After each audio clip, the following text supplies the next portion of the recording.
எங்களுடைய பரிசுத்தமே நாங்கள் நடிச்சிருக்கிறோம். இந்த மனமகிழ்ச்சியினால எங்களுடைய வாயினர் எங்களோடு கூட இருந்து நமக்கு நாங்கள் நடிச்சிருக்கிறோம். ஆராதனையில் ஆண்டவரை அசைவாடினே நமக்கு நாங்கள் நடிச்சிருக்கிறோம். இப்பொழுது வார்த்தை மன்னாவின் பகுதிக்குள்ளாக நாங்கள் வந்திருக்கிறோம். ஆண்டவரை மன்னாவினால எங்களை திருப்திப்படுத்தி அனுப்புங்க. பேசுகிறது நீங்கள உங்களுக்குள்ள இருக்கிற பரிசுத்தாவியானவர் என்ற வார்த்தையின்படியாக நீங்க பேச நாங்கள் கேட்க ஆண்டவரை எங்களுடைய இருதயம் கதிரமாக ஒரு விசைப்பாக்குவீராகப்பா. நல்ல நேரத்திலே போல் ஆண்டவரை பல நேரங்களாக திருப்பை தருவீராக. அடியை மூடி மறைத்து நீங்க வெளிப்படுங்க. இயேசு நாமத்தில் ஜெபிக்கிறோம் நல்ல பிதாவே. ஆமென். ஹல்லேலூயா. நல்லா கரெக்டா வெச்சு சொல்லுமா. ஹல்லேலூயா. ஹல்லேலூயா. யாருக்கு என்று எடுத்துக்கொண்ட வேத பகுதி ரூத் 2வது அதிகாரம் 12வது வசனம். செய்கைக்கு தக்க பலனை கர்த்தர் உனக்கு கட்டளையிடுவாராக. இஸ்ரவேலின் தேவனாகிய கர்த்தருடைய செட்டையின் கீழ் அடைக்கலமாய் வந்த உனக்கு அவராலே நிறைவான பலன் கிடைப்பதாக என்றார். எல்லாரும் கரெக்டா வைத்து அல்லேலூயா சொல்லுமா. அல்லேலூயா. இந்த வசனம் வந்து போவாஸ் ரூத்தை பார்த்து பேசுகிறது. ஆமென் சொல்லுங்களேன். உன்னுடைய செய்கைக்கு தக்க பலன் உனக்கு கிடைக்கும்னு சொல்லி போவாஸ் ஆசீர்வதித்து இந்த காரியத்தை பேசுகிறார். ஆமென் சொல்லுங்களேன். நம்ம நிறைய நேரத்துல நினைக்கிறோம் நம்ம செஞ்சுக்கிட்டே இருக்கிறோம், ஆனா அதுக்குரிய பிரதிபலன் இல்லை. நம்ம மனுஷங்கிட்ட இருந்து பிரதிபலனை எதிர்பார்க்கறதை காட்டிலும் ஆண்டவர் கையில இருந்து அந்த பலனை எதிர்பார்க்கணும். ஆமென் சொல்லுங்களேன். ஆமென். கைகளில் செய்கைக்கு தக்கதான பலன். ஆமென். அந்த இதுல 2 பகுதி இருக்கிறது. செய்கைக்கு தக்க பலன் கர்த்தர் உனக்கு கட்டளையிடுவாராக.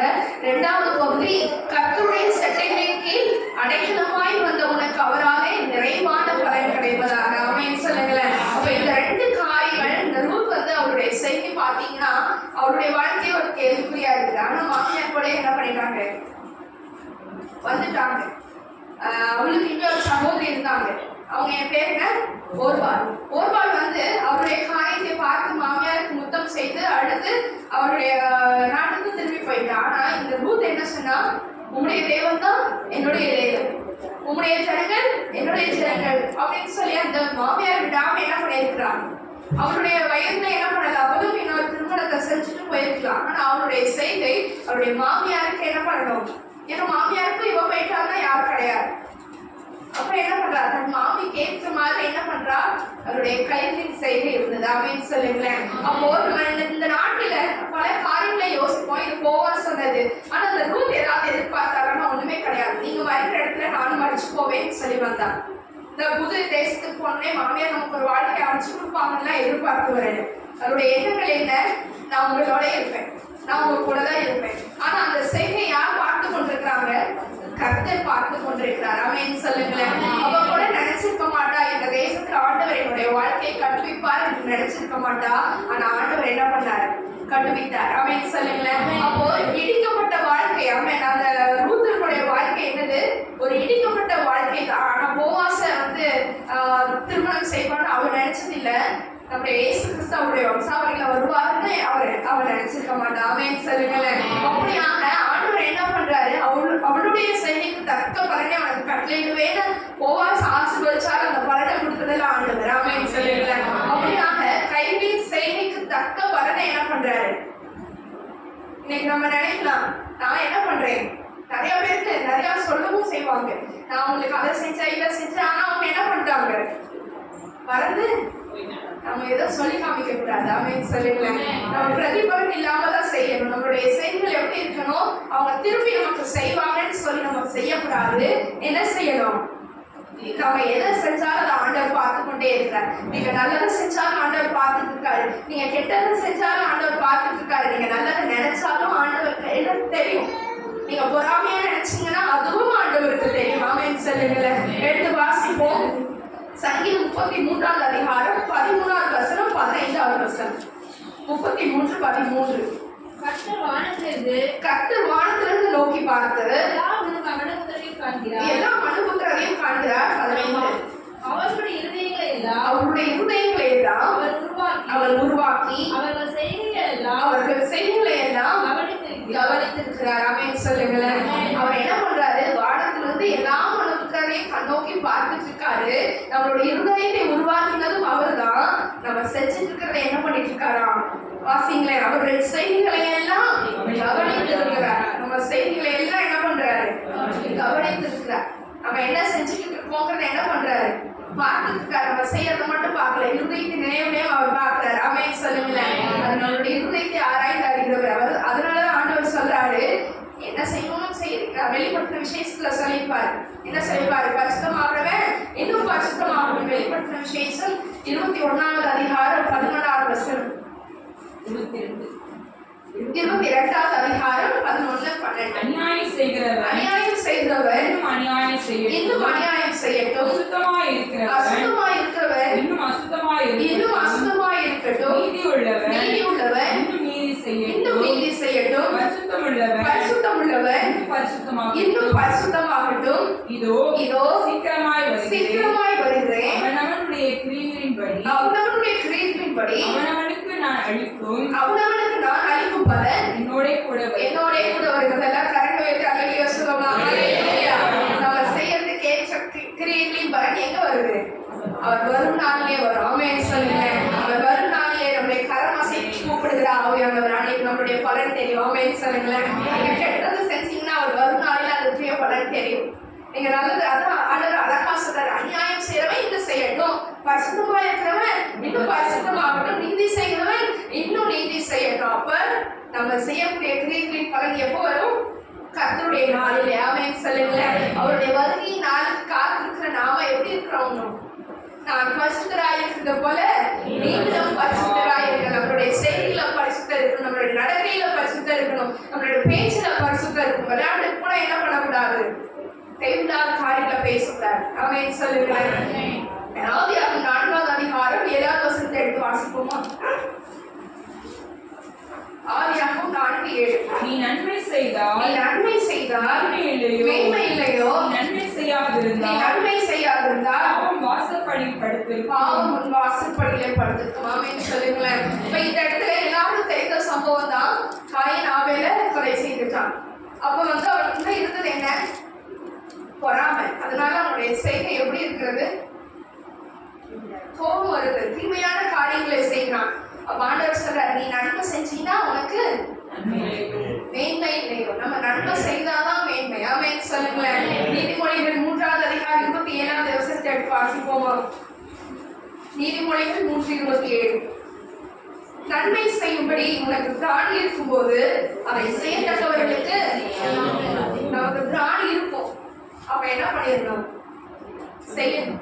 உன் அயலான் கிட்ட இருக்கும்போது நீ வச்சுக்கிட்டே இல்லைன்னு சொல்லாதேன்னு சொல்லுவாய். வேத வசனம் சொல்லுகிறது. ஆமென் சொல்லுங்களேன். நம்ம ஒரு சின்ன பொருள் தான், அதை என்ன பண்ணணும்? அது நன்மை செய்வதற்கு எதுவாகவே நம்ம கையில இருக்கும். ஆமென் சொல்லுங்க. நம்ம கையில என்னென்ன காரியங்கள் ஒப்புவிக்கப்பட்டிருக்குதோ அத்தனை காரியங்களும் நாம் நன்மை செய்வதற்கு எதுவானதாக இருக்கும். ஆமென் சொல்லுங்க.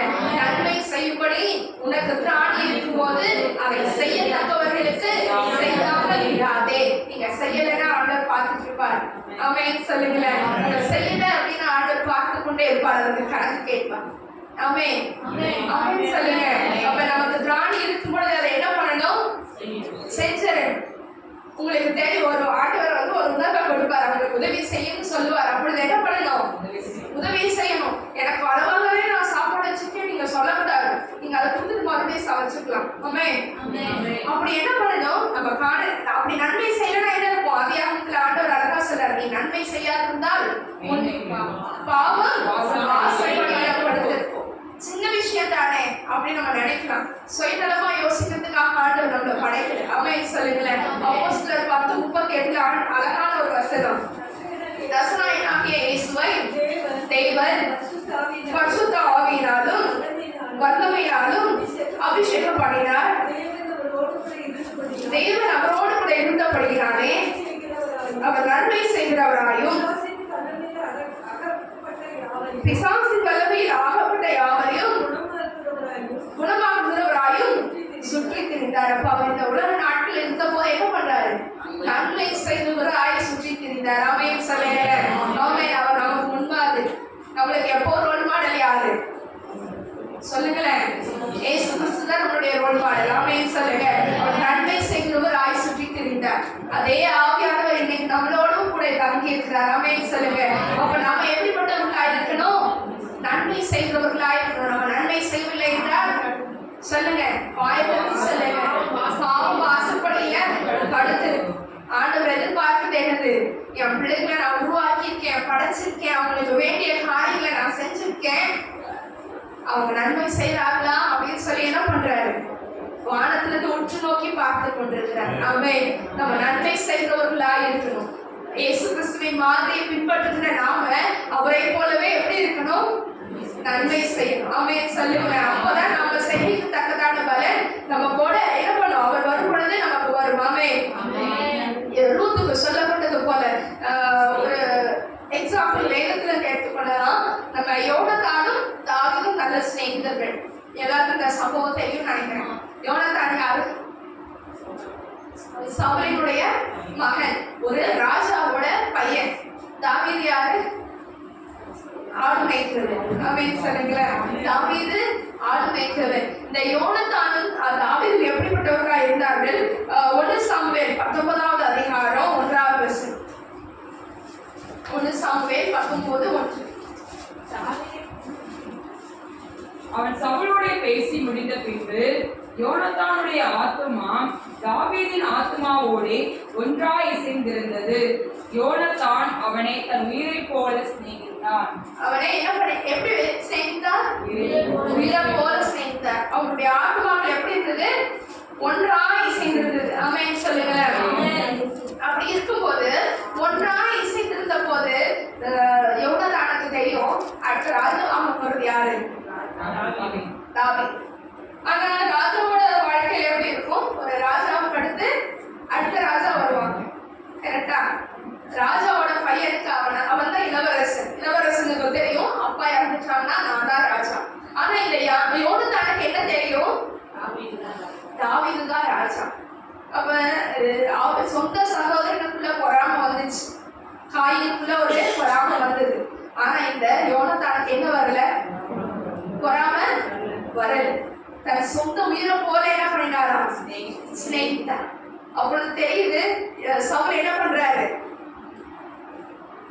சவுல் என்ன பண்றாருன்னா யோனத்தானை கூப்பிட்டு என்ன பண்றாரு? ஒரு ஆலோசனை நடத்துறாரு. என்ன ஆலோசனை? தாவீத கொன்று போடணும்னு சொல்லி ஒரு ஆலோசனை நடக்குது. அப்ப யோனத்தானுக்கு எப்படி இருக்கு சொல்லுங்களேன்? ஒரு இளவரசன், அடுத்தது வந்து ராஜா, தாவீது தான் ராஜான்னு அவனுக்கே தெரிகிறது. அவன் நினைச்சிருந்தா அப்பா கூட சேர்த்து என்ன பண்ணிருக்கலாம்? கொலை செய்திருக்கலாம். ஆனா அவனுடைய செய்தி எப்படி இருந்தது? அவனுக்காக எத்தனை முறை பேசினார்? தாவீதுக்காக எத்தனை முறை பேசினார்? 2 முறையாக பேசினார். ஒரு தடவை என்ன பண்றாரு? தாவீதை 19வது அதிகாரம் 1வது வசனத்துல தாவீதை கொன்று போடும்படிக்கு சவுல் தன் குமாரனாகிய யோனத்தானும் தன் ஊழியக்காரர் எல்லாரோடும் பேசினார். அதை என்ன பண்றாருன்னா யோனத்தான் தாவீதுக்கு அறிவிக்கிறாரு. 4வது வசனத்துல வாசிக்கலாம். 19:4. அப்படியே யோனத்தான் தன் தகப்பனாகிய சவுலோட தாவீதுக்காக நலமாய் பேசி ராஜா நம்முடைய அடியானாகிய தாவீதுக்கு விரோதமாய் பாவம் செய்யாதிருப்பாராக. அவன் உமக்கு விரோதமாக பாவம் செய்யவில்லை. அவன் செய்கைகள் உமக்கு மெத்த உபயோகமாய் இருக்கிறது. அப்ப தாவீது செய்கிறது எப்படி? சவுலுக்கு உபயோகமா இருக்குது. அதை சொல்லி காமிக்கிறது யாரு? யோனத்தான். அடுத்த ராஜாவாக வேண்டியவன் இன்னொருக்காக என்ன பண்ணி கொண்டிருக்கிறான்? பரிந்து பேசிக் கொண்டிருக்கிறான். அவன் சொல்லுங்களேன், அவன் என்ன செய்து கொண்டிருக்கிறான்? உடனே வந்து அடுத்து சவுல் என்ன சொல்றாரு? சவுல் யோனத்தானுடைய சொல்லை கேட்டு அவள் கொலை செய்யப்படவில்லை என்று கர்த்தருடைய ஜீவனை கொண்டு ஆணையிட்டான். 7வது வசனத்துல மறுபடியும் யோனத்தான் தாவீது கிட்ட போய் சொல்றாரு, எங்க அப்பா ஆண்டவரோட பேர்ல என்ன பண்ணிட்டாரு? ஆணையிட்டாரு, உங்களுக்கு ஒன்று நடக்காது, நீங்க வாங்க அப்படின்னு சொல்லி 7வது வசனத்துல அப்படியே அவன் முன் போலவே அவனுடைய சமூகத்துல இருந்தான். தாவீது என்ன பண்றாரு? யோனத்தான் மறுபடியும் தாவீதுக்கு அரண்மனைக்குள்ளாக என்ன பண்றாரு? கொண்டு வருகிறார். மறுபடியும் எப்படி இருக்கிறார்? முன் போலவே அவனுடைய சமூகத்துல இருக்கிறார். ஆனா இந்த சவுல் என்ன பண்ணிருக்கிறாரு சொல்லுங்களேன்? ஜீவனை கொண்டு ஆணையிடுகிறேன்னு சொல்லி சத்தியம் பண்ணினாலும் மீண்டுமாய் அவனுக்குள்ள ஒரு பொல்லாத ஆவி என்ன பண்ணுது? ஆமென் சொல்லுங்க. ஆனா கர்த்தருடைய கிருபை எப்படி இருந்தது? தாவீதோடு இருந்தது. அவன் ஆடு மேய்க்கிறவனா இருந்தாலும் அவனுடைய செய்கைகள் யாருக்கு தெரியும்? கர்த்தருக்கு தெரியும். ஆமென் சொல்லுங்க. அடுத்தது மறுபடியும் கர்த்தரால் விடப்பட்ட பொல்லாத ஆவி சவுலின் மேல் வந்துச்சு.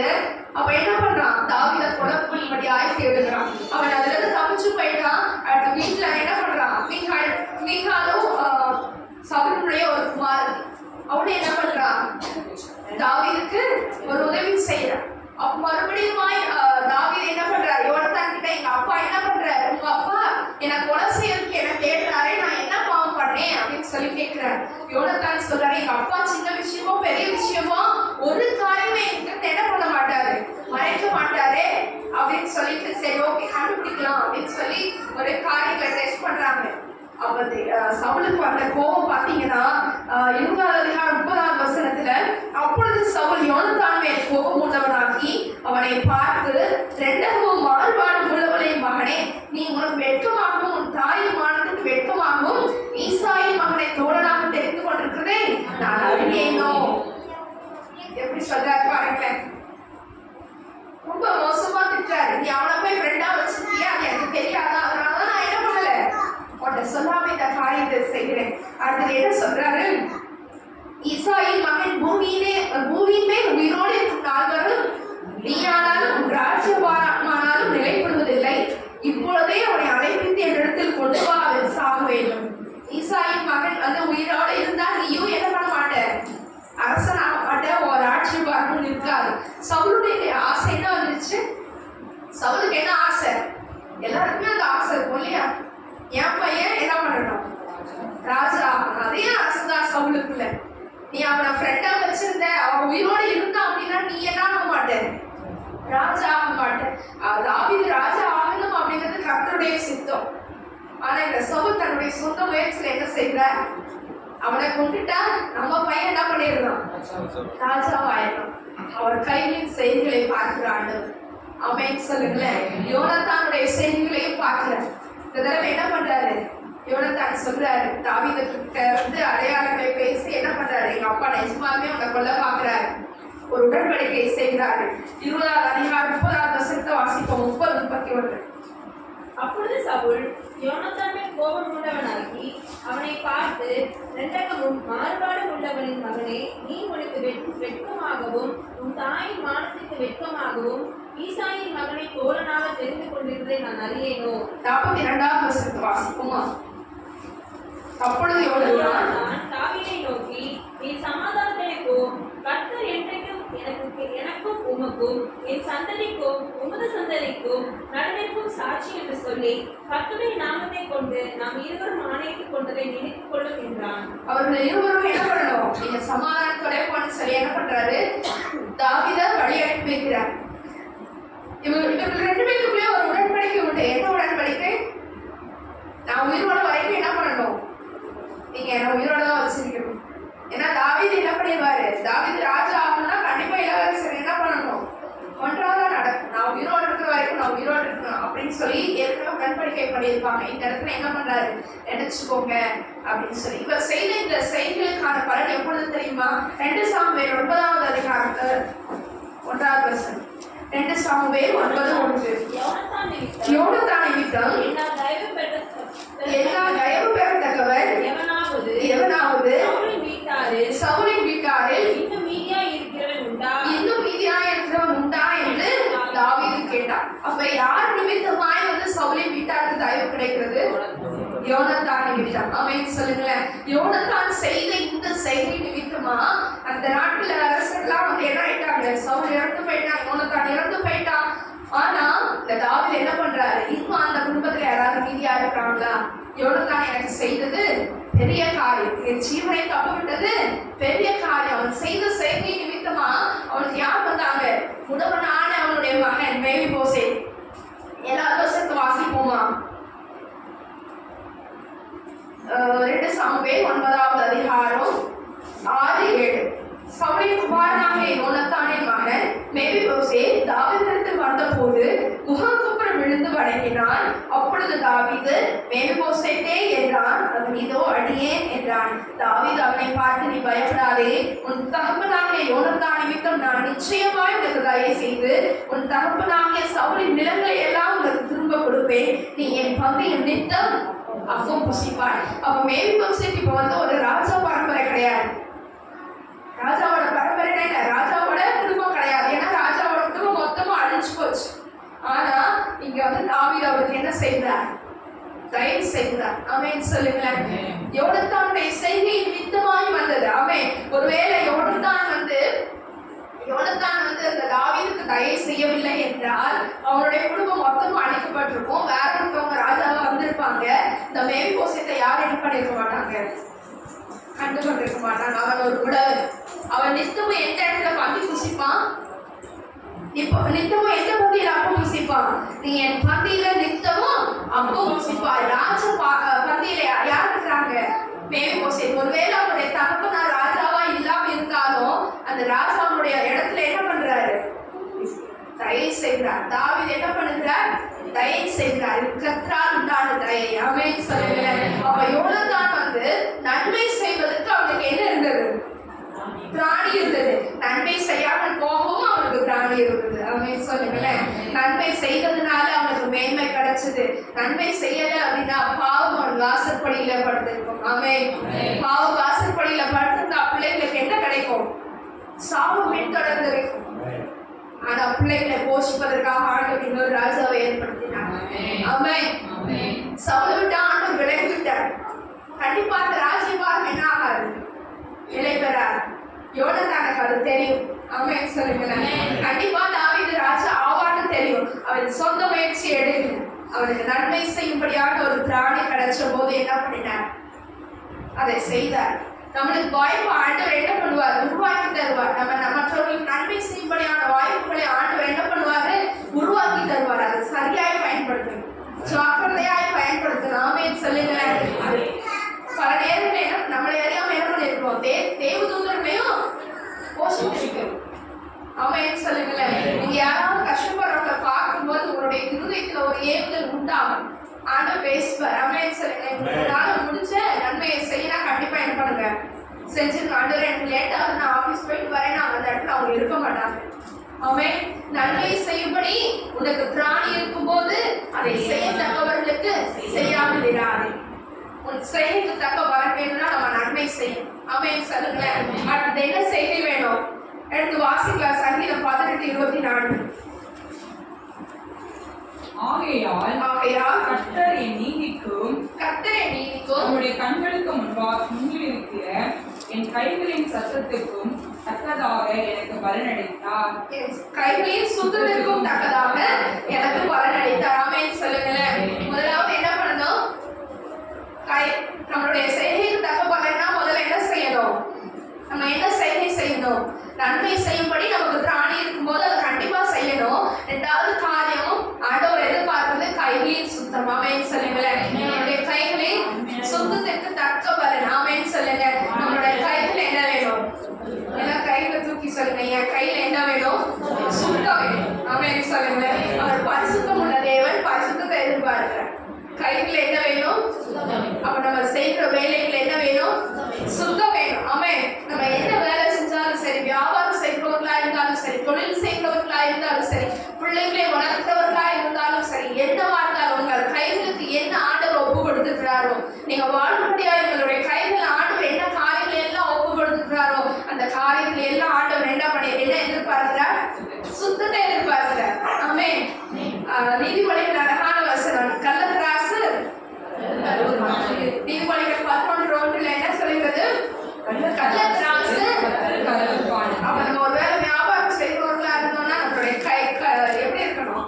தராசு சுத்தமா இருக்கும். நம்ம தராசு எப்படி இருக்கணும்? இப்பெல்லாம் எல்லாம் டிஜிட்டலா வந்துருச்சு. அப்பெல்லாம் வந்து அந்த சராசுல பிடிக்கும் பொழுது என்ன இருக்கணும்?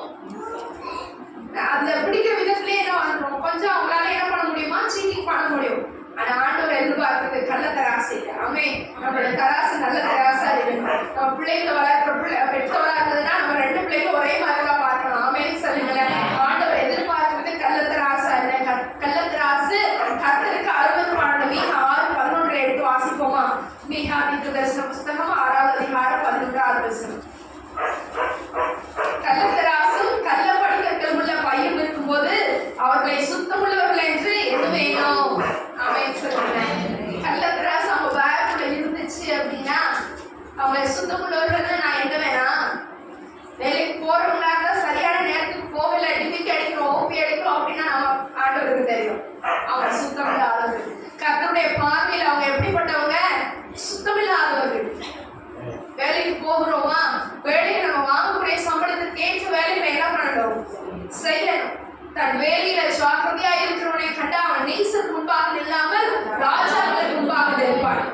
ஆமென் சொல்லுங்களேன். நீங்க யார் முன்னாடி நிற்கிறீங்கன்னு யோசிச்சு பாருங்க. வேலை செய்ய தெரியும், ஆனா எப்படி இருக்கணும்? உனக்கு உன் கைகளுக்கு நேரிடுறது எதுவோ அது ஒரு முடிவுரைக்கும் முழு பலத்தோடு செய்யணும்.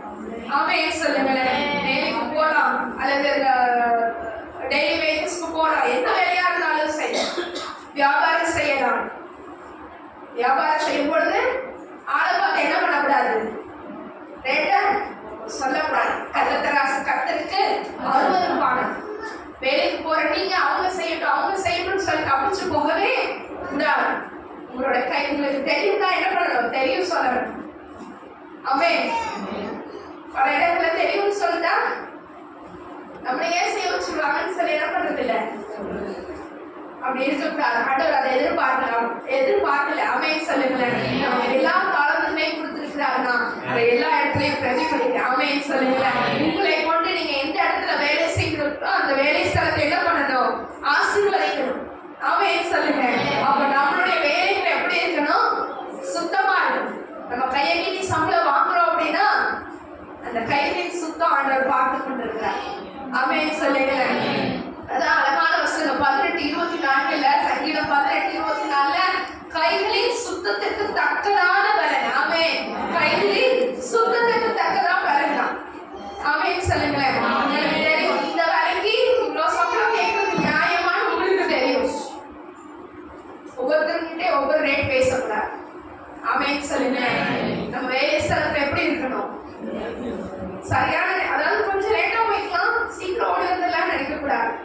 நேரத்துல போனாலும் லேட்டா வந்தாலும் அதற்குரிய பலன் ஆண்டவர் எடுத்து வரும். ஆமென் சொல்லுங்களேன். நம்ம அதிகமா வேலை வாங்குறாங்களே நீங்க நினைக்கலாம், அதற்குரிய பலன் என்ன வரும்? கர்த்தரிடத்துல இருந்து வரும். ஆமென். கைகளின் சுத்தத்துக்கு தக்கதான பலன் அளிக்கிறது ஆண்டவர் தான். ஆமென் சொல்லுங்களேன். ஒருவேளை உங்க ஓடுறவங்களுக்கு அதை பார்த்து கொடுக்காம இருக்கலாம், கர்த்தர் தருவார். ஆமென் சொல்லுங்களேன். கர்த்தர் தருவார்.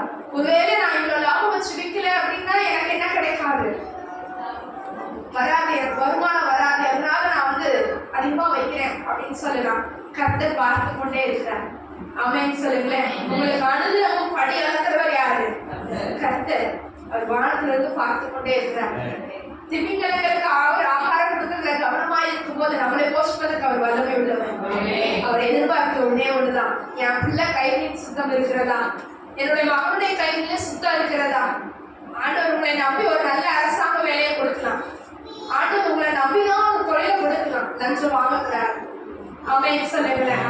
லஞ்சம் வாங்கக்கூடாது, கொடுக்கக்கூடாது. கைகளில் என்ன வேணும்? சுத்தம் வேணும். சுத்தம் இருந்தாதான் ஆண்டவர் பலன் தர முடியும். இல்லை அப்படின்னா அது பாவம். ஆமென் சொல்லுங்களேன். கர்த்தருக்கு அருவருப்பான காரியங்களை செய்கிற எல்லாமே அது பாவம் தான். அது நம்மளுடைய வீட்டு வாசற்படியில அடுத்து. ஆமென் சொல்லுங்க. அப்ப நமக்கு என்ன செய்யணும்? நன்மை செய்யும்படி நமக்கு திராணி இருக்கும் போது செய்யாம விட்டுறக்கூடாது. நமக்கு கைகளுக்கு கர்த்தர் நம்மளுடைய கைகளில் கொடுத்துருக்கிற வேலை, தொழில், இந்த மாதிரியான காரியங்களை என்ன பண்ணணும்? சுத்தம் வேணும். ஆமென் சொல்லுங்க. பிள்ளைகளை வளர்க்கறதுல ஒரு சுத்தம் வேணும். நன்மையான காரியங்களை சொல்லி வளர்க்கணும். ஆமென். பரிசுத்த நோக்கி என்ன பண்ணணும்? அவர்களை நடக்கணும். அவன் பிரமனால் அடிக்கிறதுனால அவன் சாகான் என்று வேத வசனம் சொல்லுகிறது. பிரமை கையாளாதவன் தன் மகனை வகைக்கிறான். கையை பிறம்பு இருக்கணும். ஆமென் சொல்லுங்களேன். பிறம்பு இல்லாம இருந்து அவன் கையில சுத்தம் இல்லை. விசுவாசிக்கிறீங்களா? விசுவாசிக்கிறீங்களா? செல்லமா வளர்க்கிறேன் பொத்தி பொத்தி வளர்த்தீங்கன்னா அவன் பாவம் செய்வதற்கு நீங்க தூண்டி விடுகிறீங்க. ஆமென். கையில என்ன வேணும்? பிள்ளைகளை யார் நம்பி கொடுத்துருக்கிறார்? நம்மளை நம்பிதான். உருவாக்குறது யாரு? கர்த்தர். படைச்சவர் யாரு? கர்த்தர். அவரோட பிள்ளைகளை நம்மளை நம்பி நம்ம இந்த உலகத்தை வளர்ப்பதற்காக கொடுத்திருக்கிறார். அப்ப நம்ம கைகளை எதிர்பார்த்து என்ன பண்ணிருக்கிறார்? சுத்தமுள்ளவர்களாய் நம்ம வளர்க்கணும். நம்ம கைகளை என்ன வேணும்? சுத்தம் வேணும். ஆமென் சொல்லுங்களேன். எல்லாரும் கைகளை பார்த்து சொல்லுங்க, ஏசப்பா இந்த கைகளை என்ன வேணும்? சுத்தம் வேணும். ஏசப்பா இந்த கைகளை என்ன படுத்துங்க? சுத்தப்படுத்துங்க. செல்லம் கொஞ்சுகிற நாட்கள் இது கிடையாது. ஆமென் சொல்லுங்களேன். பிறப்ப கையாளணும். இந்த கைகளை என்ன வேணும்? நம்ம நடத்த வேண்டிய வழியிலே நடத்து. முதிர் வயதிலும் அவன் விடாது இருப்பான். ஆமென் சொல்லுங்களேன். முதிர் வயதிலும் விடாது இருக்கணும். அவர்களுக்கு சொல்லிக் கொடுக்க வேண்டிய காரியங்களை கரெக்டா சொல்லிக் கொடுக்கணும். ஆண்டவர் எதிர்பார்த்து அந்த காரியங்கள் தான். கையில சுத்தம் கள்ளத்தின் ஆசனோட ஒருவேளை வியாபாரம் மட்டும்தான் நினைக்காதீங்க. உன் கைகளின் செயலுக்கு தக்க வர வேண்டும் என்றார். கைகளில் ஒப்புவிக்கப்பட்ட ஒவ்வொரு காரியங்களும் ஆமென் சொல்லுங்க. நம்ம கைகளில் கொடுத்திருக்கிற சம்பாத்தியத்துல சுத்த வேண்டும். ஆமென். வட்டிக்கு கொடுத்து வாங்குறது இல்லை. என்ன பண்ணணும்? கைமாறுக்கிறதா கொடுங்கன்னு சொல்லி வேத வசனம் சொல்லுகிறாங்க. ஆண்டவர் உங்களுக்கு வருமானத்தை கொடுத்துருக்கும் பொழுது அந்த வருமானத்தை கொண்டு போய் நீ இதை வச்சுக்கோங்க, திருப்பி எனக்கு வட்டியோட தாங்கன்னு கேட்கறது என்ன இல்லை. கர்த்தருக்கு பிரியமான காரியம் அல்ல. ஆமென் சொல்லுகிறாங்க. கைகளின் செயல் கையினுடைய சுத்தத்திற்கு தக்கதான பலன். ஆமென். அப்ப ரூத்தினுடைய முதல் காரியம் என்ன? செயலுக்கு தக்க பலன். நம்ம 2 காரியங்களை குறித்து பார்த்தோம். நன்மை செய்யக்கூடிய பிராணி இருக்கும் பொழுது அதை கண்டிப்பா செய்யணும். அதை செய்த ஒரு எக்ஸாம்பிள் யார் பார்த்தோம்? தாவீதும் யோனத்தான் நன்மை செய்தார். அவருக்கு பிராணி இருந்த போது நன்மை செய்தார். கைகளின் செயலுக்கு தக்க பலனை கர்த்தர் எனக்கு தந்தார் தாவீது சொல்லுது போல நம்மளுடைய என்னது கைகளின் சுத்தத்திற்கு தக்கதாக பலன். நம்ம ஆண்டவர் எதிர்பார்க்கிறது நம்ம கைகளை சுத்த வேண்டும். ஆமென். லஞ்சத்தை வாங்கி அதை தர்மத்தை செய்யறதுனால சுத்தம் கிடையாது. லஞ்சத்தை வாங்கி கர்த்தருடைய பெட்டியில காணிக்கை பெட்டியில போடுறது சுத்தம் கிடையாது. கர்த்தர் அருவருக்கிறார். ஆமென். நேர்வழியா நம்ம நடத்துகிற ஆண்டவர். பார்வை கொஞ்சம் குருடலா இருக்கலாம், அதாவது நேர்வழியாய் நடத்துகிற ஆவியானவர். ஆமென். நம்மளுடைய சுத்தத்தை ஆண்டவர் எதிர்பார்க்கிறார். சுத்தமா இருந்தாலும் எனக்கு ஆண்டவர் எதிர்பார்க்கிறது அதுதான். நான் பரிசுத்தரா இருந்தேன், என் பிள்ளைங்க என்ன எப்படி இருக்கணும்? பரிசுத்தமா இருக்கு. ஆமென் சொல்லுங்களேன். கைகளில் என்ன வேணும்? சுத்தம் வேணும். 2வது காரியம் என்ன? ரூத்ல 2வது பகுதி அவருடைய செட்டைகளின் கீழ் அடைக்கலமாய் வந்த உனக்கு நிறைவான பலன் உண்டாவதாக. ஆமென் சொல்லுங்களேன். அவருடைய செட்டைகளின் கீழ் வந்த உனக்கு ஆமென். அவருடைய செட்டை எப்படி இருக்கும்? பாதுகாப்பான. சங்கீதம் 91:4 எடுத்து வாசிப்போமா? சங்கீத புஸ்தகம் 91வது அதிகாரம் 4வது வசனம். அவர் தமது சிறகுகளாலே உன்னை மூடுவார், அவர் செட்டைகளின் கீழே அடைக்கலம் புகுவார். ஆமென். அவருடைய சத்தியம் உனக்கு பரிசையும் கேடகமாகும். அவர் செட்டைகளின் கீழே என்ன புகணும்? அடைக்கலம் புகணும். மோசேயினுடைய நாட்டில் பழைய ஏற்பாடு புஸ்தகத்துல வாசிச்சுன்னா அடைக்கல பட்டணம் இருக்கும். அடைக்கல பட்டணம் என்ன இருக்கும்? தவறுதலா ஒரு தப்பை செஞ்சுட்டாரு அப்படின்னா அந்த நாட்டில எல்லாம் என்னது? கல்லுதான், பல்லுதான், கொலைக்கு கொலை. அவன் என்ன பண்ணுவான்? தன்னுடைய ஜீவனை காத்து கொள்ளும்படியாக எங்க ஓடி போவான்? அடைக்கல பட்டணத்துக்குள்ளாக ஓடி போயிடுவான். அடைக்கல பட்டணத்துக்குள்ள போயாச்சு அப்படின்னா என்ன பண்ண முடியாது? யாரும் அவனை எதுவுமே செய்யக்கூடாது. ஒருத்தன் அடைக்கல பட்டணத்துக்குள்ள போயிட்டான் அப்படின்னா அவனை துரத்திட்டு வந்த எதிராளி ஆனவன் அவன் மேல எவ்வளவு கோபமா இருந்தாலும் சரி அந்த பட்டணத்துக்குள்ள என்ன பண்ணக்கூடாது? போகக்கூடாது. ஒரு வேலையை அவன் அந்த அடைக்கல பட்டணத்துக்குள்ள இருந்து வெளியில வந்து நகரத்துக்குள்ள சுத்திக்கிட்டு இருந்தான் அப்படின்னா அப்பா அவனை பார்த்துட்டானா என்ன பண்ணலாம்? அவனை என்னன்னாலும் செய்யலாம். இதுதான் என்னது? ரூல்ஸ். அடைக்கல பட்டணத்துக்குரிய ஒரு காரியம். அவ இவன் தெரியாம செஞ்ச தவறுக்காக தான் தண்டனை அனுபவிக்க கூடாதுன்னு எங்க ஓடுறான்? அடைக்கல பட்டணத்துக்குள்ளா. ஆமென் சொல்லுங்கள. நாம எங்க இருக்கிறோம்? அவருடைய செட்டைகளின் கீழே அடைக்கலம் புகுவார். அவருடைய சத்தியம் உனக்கு பரிசையும் கேடகமா. நம்மளை சுத்தி என்ன இருக்கு? ஒரு ஷீல்டு இருக்கு. ஆமென் சொல்லுங்களேன். அடைக்கல பட்டணத்துக்குள்ள எப்படி இருக்கணும்? கர்த்தருக்குள்ளாக நம்ம இருக்கும் பொழுது எப்படி இருக்கும்? சங்கீதம் 57வது அதிகாரம் 1வது. சங்கீதம் 57வது அதிகாரம் 1வது. எனக்கு இறக்கும் தேவனே, எனக்கு இறங்கும். உம்மை நாக்கு மாட்டிக் கொள்கிறது. விக்கிரங்கள் கடந்து போகும் மட்டும் ஒரு செட்டைகளின் நிலையிலே வந்து அடைவேன். உமது செட்டைகளின் நிலையிலே வந்து அடைவேன். விக்கிரங்கள் ஒரு ஆபத்து. அது கடந்து போகிற வரைக்கும் நான் எங்க இருப்பேன்? செட்டைகளின் நிலையில வந்து அடைச்சிருவேன். ஆமென் சொல்லுங்களேன். அவருடைய செட்டைகளின் நிலையில என்ன இருக்கிறது? பாதுகாப்பு இருக்குது. ஆமென். ஆபத்து வர முடியாது. ஆபத்துகள் நம்ம என்ன பண்ணாது? பின்தொடர்ந்து வந்தாலும் அங்க ஒரு ஷீல்டு இருக்கு. என்ன இருக்கு? அவருடைய அடைக்கலம். ஆமென். அவருடைய அடைக்கலத்துக்குள்ளாக நம்ம அவருடைய செட்டைகளின் நிழலுக்குள்ள போயிட்டோம் அப்படின்னா ஆமென் சொல்லுங்களேன். ஆபத்துகள் நம்ம ஏற்படாது. எப்படி ஒரு அடைக்கல பட்டணத்துக்குள்ள இருந்து ஒருத்தர் வெளியில வந்துட்டா அவனுக்கு என்ன பண்ணலாம்? அவர் என்ன பனிஷ்மெண்ட்னாலும் கொடுக்கலாம். நாம எங்க இருக்கணும்? கர்த்தருடைய பலத்த கரத்துக்குள்ள அடங்கி இருக்கணும். அவருடைய செட்டை விட்டு என்ன பண்ணிடக்கூடாது? ஓடிடக்கூடாது. நம்மளுடைய சொந்த முயற்சியில ஓடிடக்கூடாது. ஒருவேளை யோனத்தான் அவருடைய சொந்த முயற்சியில என்ன பண்ணிருக்கலாம்? தாவீதை கொண்டிருந்தா என்ன கிடைச்சிருக்காது? அவனுடைய குடும்பத்துக்கு தயவு கிடைத்திருக்காது. ஆமென் சொல்லுங்களேன். நம்மளுடைய சொந்த முயற்சியில எதுக்கு முயற்சி பண்ணாதீங்க. கர்த்தர் அது காலத்துல என்ன செய்வான்? நேர்த்தியாய் செய்வான். இந்த ஆபத்து எனக்கு வருகிறதே, வர மாதிரி இருக்குதே, நான் இதை செஞ்சா என்ன தப்பிச்சுக்கலாம்னு சொல்லி நீங்களா ஒரு முயற்சி எடுக்கவே கூடாது. கர்த்தருடைய செட்டைகளாக வரும் பொழுது அந்த விக்கனங்கள் என்ன ஆயிடும்? கடந்து போயிடும். ஆமென் சொல்லுங்களேன். அடுத்த சங்கீதம் 91வது அதிகாரம் 9வது வசனம் 10வது வசனம். எனக்கு அடைக்கலமாய் இருக்கிற உன்னதமான கர்த்தரை உனக்கு தாபரமாக கொண்டாய். ஆகையால் பொல்லாப்பு உனக்கு நேரிடாது. வாதையின் கூடாரத்தை அணுகாது. ஹல்லேலூயா சொல்லுவோமா? ஹல்லேலூயா, ஹல்லேலூயா. கர்த்தர் எப்படி எனக்கு அடைக்கலமாய் இருக்கிற உன்னதமான கர்த்தரை எனக்கு தாபரமாக கொண்ட என்ன வராது? சொல்லுங்க. பொல்லாப்பு எனக்கு நேரிடாது. வாதையே கூடாரத்தை அணுகாது. என்ன அடைக்கலமாய் இருக்கிற கர்த்தர் என்னோடு கூட இருக்கிறார். ஆமென் சொல்லுங்க. எனக்கு அடைக்கலமாய் இருக்கிற கர்த்தர் என்னோடு கூட இருக்கிறார். பொல்லாப்பு எனக்கு நேரிடாது. வாதை என் கூடாரத்தை அணுகாது. ஆமென் சொல்லுங்க. சொல்லுங்க. எல்லாரும் கிட்ட கை வச்சு சொல்ல போறோம். உன்னதமான கர்த்தரை எனக்கு அடைக்கலமாய் கொண்டிருக்கிறேன். ஆகையால் பொல்லாப்பு எனக்கு நேரிடாது. வாதை என் கூடாரத்தை அணுகாது. எல்லாம் கரைக்கவே ஹல்லேலூயா சொல்லுமா? ஹல்லேலூயா, ஹல்லேலூயா. அவருடைய செட்டைகளின் நிழல்ல என்ன இருக்கிறது?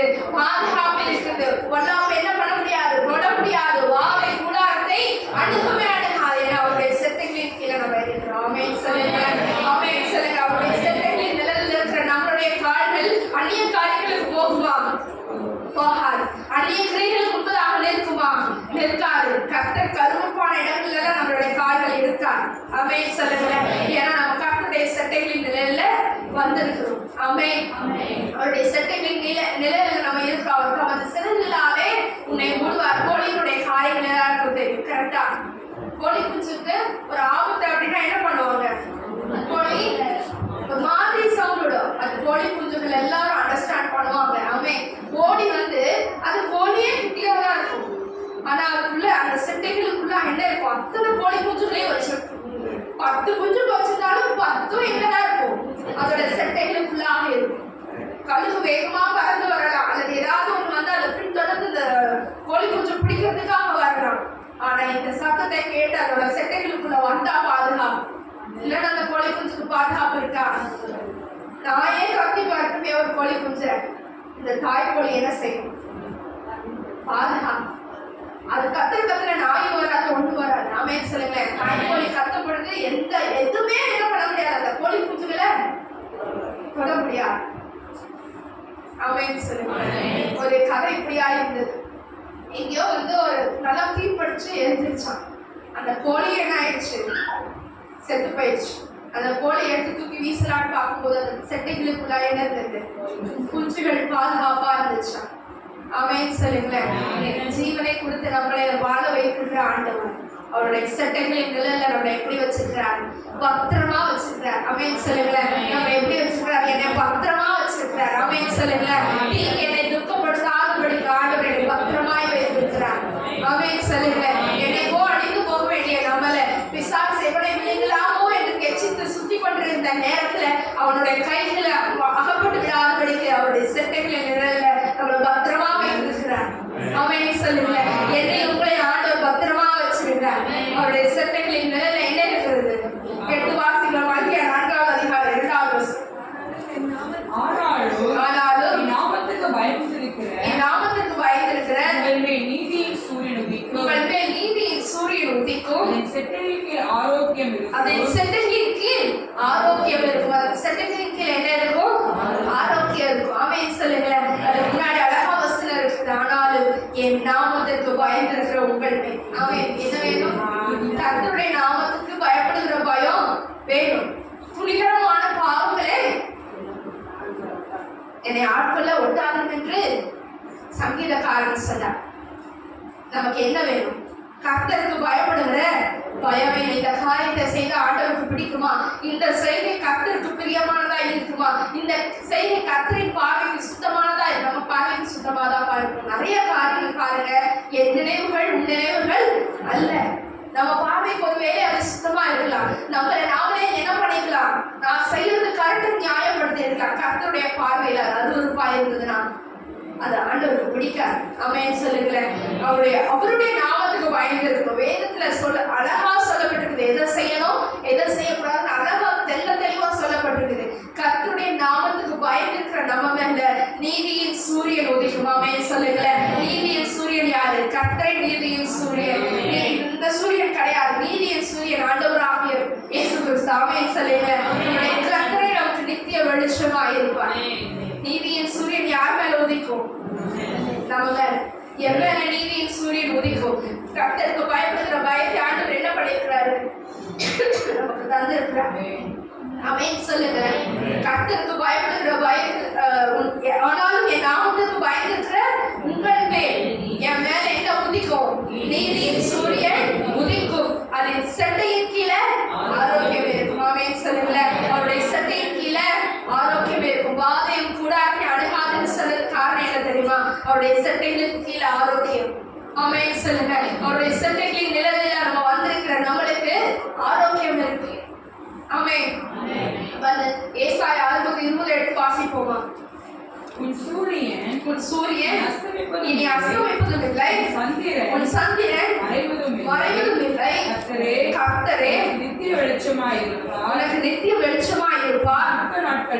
உன் துக்க நாட்கள் முடிந்து போகும். எல்லாம் கரண்ட் வேட்டு அல்லேலூயா சொல்லுமா? அல்லேலூயா. இந்த வசனம் 4வது அதிகாரத்தை வாசிக்கும் பொழுது உங்கள் மேல் நீதியின் சூரியன் உதிக்கும். இந்த 60:20 உன் சூரியன் இனி அஸ்தமிப்பதும் இல்லை, உன் சந்திரன் இனி மறைவதும் இல்லை.